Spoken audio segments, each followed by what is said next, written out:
For the estimated 16.1 million disabled people in the UK, access to nature is still too commonly hindered from the outset by unsuitable infrastructure.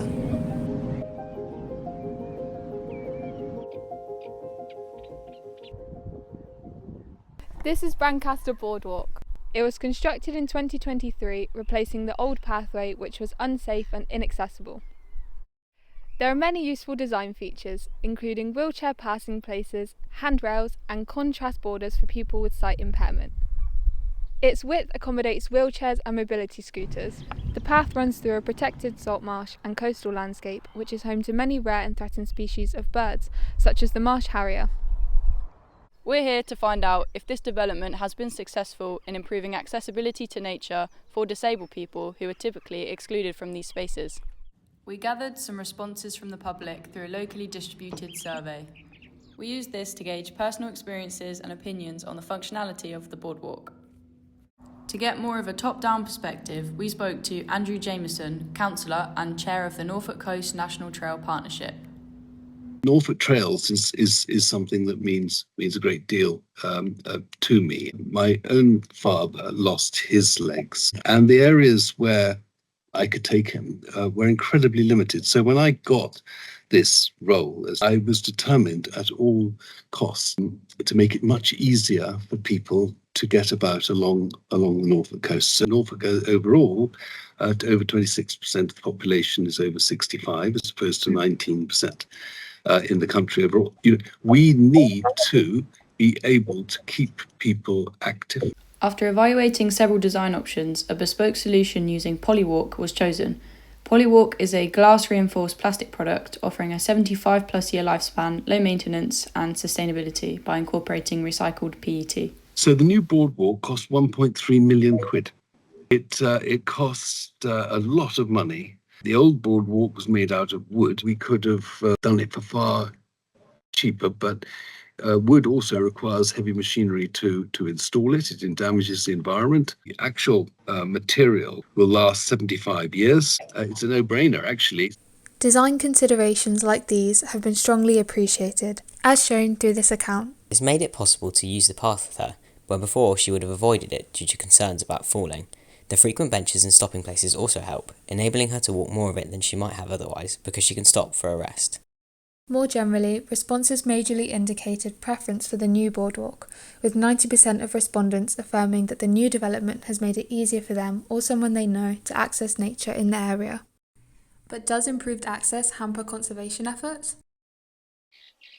Both academics and conservationists have highlighted the potential for damage from increased public visitation to nature spots. However, for the Brancaster Boardwalk, it can be argued that the careful design and implementation mitigates this concern. For instance, respondents highlighted that before the boardwalk was widened, people were forced into the marsh when passing others.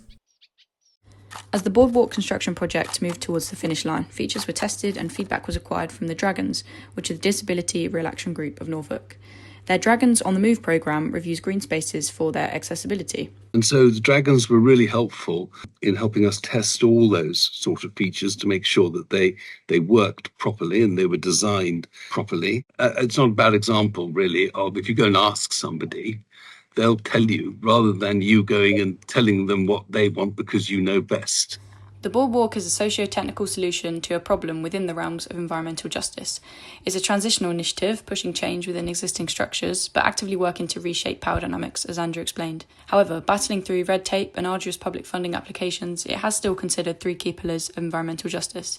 Participation has been made inclusive, a cooperative approach.